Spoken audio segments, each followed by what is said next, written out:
Mas no mesmo ano, 1938, cerca aí de 2 meses após a morte do Benjamin, quem diria que 28 de julho seria o último dia do rei do cangaço no sertão.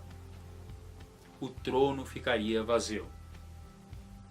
Existem muitas teorias, como os volantes conseguiram chegar a um ponto onde estava Lampião, já que os acampamentos eram muito bem cuidados pelos próprios cangaceiros e eles não costumavam ficar muito tempo em um único lugar.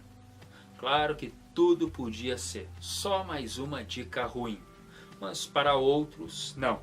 As autoridades parece que já estavam de olho, já estavam sabendo que um grupo de cangaceiros ia se reunir em uma certa área e iam atacar uma pessoa ou um local, e já estavam de prontidão. Mesmo assim, uns dizem que foi um cangaceiro chamado Pancada, que era ex-membro do Curisco, que acabou dedurando aonde estava o acampamento aí de Lampião, que às margens do rio São Francisco, no estado de Sergipe, quase fronteira ali com Alagoas, ele já estava ali há cerca de 5, 6 dias, um tempo consideravelmente grande. Os acampamentos não duravam isso, porque ter mobilidade era um dos pontos fortes aí desses bandoleiros. Mesmo assim, era ali que ele estava. Outros dizem que é um coiteiro chamado Joca Bernardes.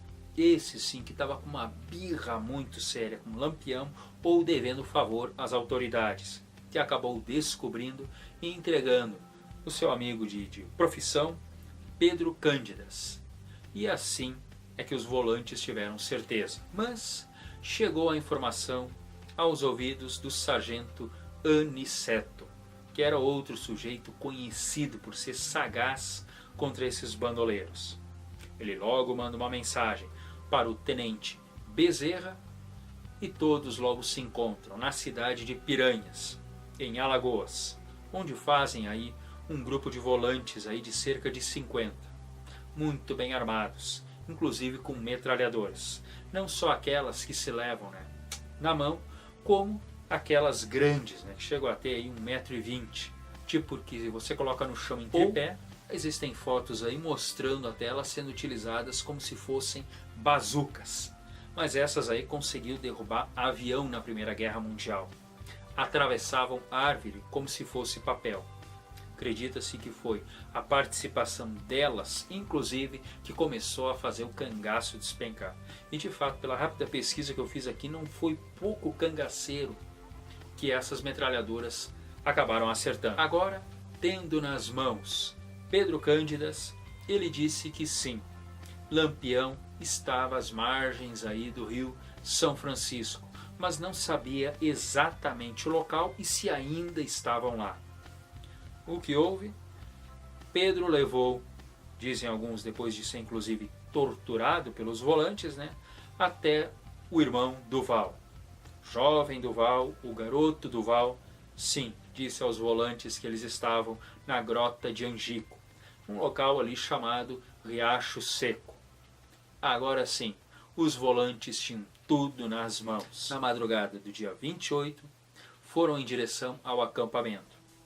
Ali pelas 4h30 da madrugada, liberaram Pedro e o Duval.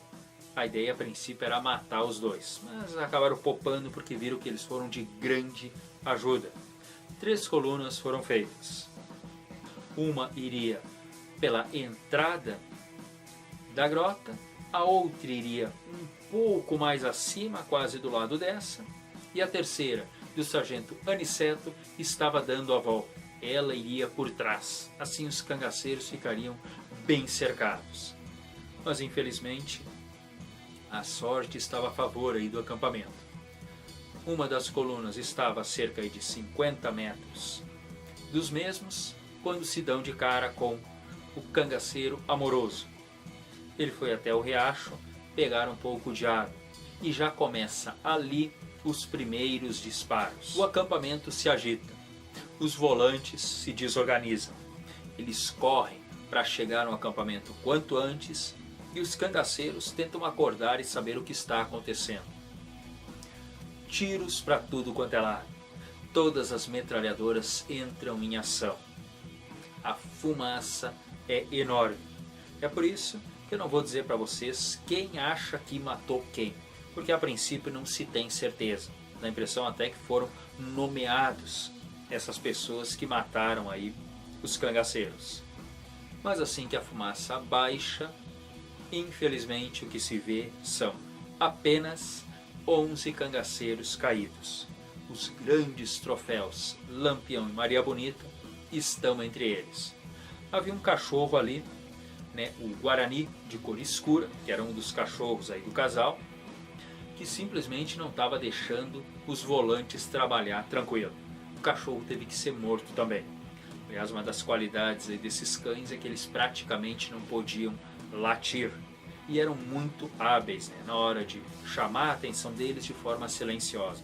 Também caçavam galinha, caçavam cabras e traziam os animais praticamente vivos ainda para os cangaceiros aí terminar o serviço. Mas deixando de lado aí o Guarani, o único cachorro morto aí nessa emboscada, né? Maria Bonita com 27 anos e Virgulino Ferreira da Silva, o Lampião, aos 40, apesar que o Lampião aparentava ali estar com 60, essa vida envelhecia muito, estavam fora do cangaço. Os outros 9, pessoal, eu encontrei na minha pesquisa muita contradição de saber quem estava ali. A desconfiança é que os volantes saíram taxando o nome de 9 cangaceiros muito importantes, para deixar, né, a caçada melhor do que já foi. Pois depois começou a surgir volantes em outros estados dizendo que não, esse aqui é o verdadeiro cangaceiro, não era aquele lá. E como uma minoria deles gostava de tirar fotos e aparecer em filmes, fica difícil identificar. Demorou décadas de estudo para finalmente se ter certeza. E até hoje, essa certeza é questionada.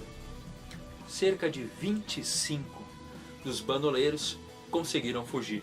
Isso porque o sargento Aniceto, que estava dando uma volta por fora, não conseguiu chegar a tempo, não conseguiu se posicionar. Os cangaceiros vivos deveriam fazer uma estátua para a sede aí do amoroso, seja lá o que ele ia fazer com essa água. Resultado, todas as cabeças são cortadas. Sim, a cabeça era cortada, a gente não tão por um lado assim de selvageria, mas por um lado que era muito difícil carregar o cadáver. Sem falar que era interessante também, né? Porque o pessoal ali se apropriou de todos os bens que pôde. Ouro, joias, dinheiro, armas, tudo isso foi junto. E as 11 cabeças foram exibidas na escadaria da Prefeitura de Piranhas, em Alagoas, já que é ali que os volantes eram naturais e é ali que eles se organizaram. Claro que essa foto macabra é uma das mais terríveis, que está aí, inclusive, exibida aí pela internet. Dias depois, né, foi feita a autópsia apenas na cabeça de Lampião. Nem precisa se dizer, né, que devido ao estado de tempo, né, e de odor e deteriorando as cabeças, elas foram mergulhadas em um líquido. As latas eram de querosene, mas o líquido até hoje estão brigando para dizer do que se tratava. Mas a verdade é que ninguém tem ideia. Isso piorou um pouco mais, e depois das primeiras horas mergulhadas ali dentro, elas ficaram escuras, um tanto inchadas e até mutiladas, dificultando mais ainda saber quem era o cangaceiro que estava ali. Posterior, elas tomam o rumo. Parte delas vai para a sepultura, mas outras 5, 6 acabam indo parar no Instituto Nina Rodrigues da Bahia, onde ficam por cerca de 30 anos expostas.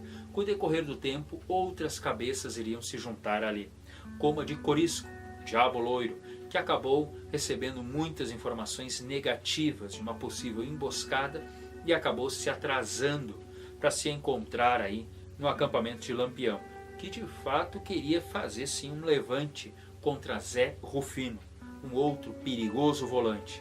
E quem dizia que em 1940 Zé Rufino daria cabo de Corisco, e a cabeça dele e um dos braços ia parar nessa coleção aí desgraçada.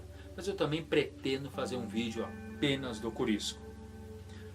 O que vem ao caso é que em 1969 praticamente tudo isso aí é liberado para que fosse feito sim um sepultamento digno. Que é um toquezinho macabro. A companheira do Corisco, Dadá, sobreviveu. Ela recebeu o braço e a cabeça aí do companheiro aí de sertão dela. E lamentaram: sinto muito, dona Dadá, mas nós não temos o resto do corpo. E ela simplesmente diz: tenho sim, está ali em cima do guarda-roupa. Ela guardou a ossada por cerca de 4, 5 anos. Ela havia conseguido a exumação do corpo, botou os ossos dentro de um saco e deixou eles em cima de um guarda-roupa, aguardando o dia aí do sepultamento. Pelo menos esse cangaceiro foi inteiro. Cerca de 26 sobreviventes se encontraram em uma fazenda e posterior praticamente foi cada um por si. E 2 anos depois aí, o Getúlio Vargas dá uma oportunidade do cangaceiro se entregar. Ganhava um dinheirinho, uma comida, botava uma roupa civil e caía no mundo. Mas nem precisa se dizer, né? E mesmo fazendo isso, a maioria ainda acabou sendo preso. Porque se num estado o cara se entregava, no outro ele continuava sendo procurado. 28 de julho de 1938, por volta das 5h30 da manhã, se desmantelava de vez um dos bandoleirismos mais sanguinários e atrozes do mundo, que ocorreu aí no sertão do nosso país. Esse vídeo vai terminando por aqui. Pretendo fazer outros aí. Conheça o restante do canal e inscreva-se, dê o OK e vamos seguir juntos.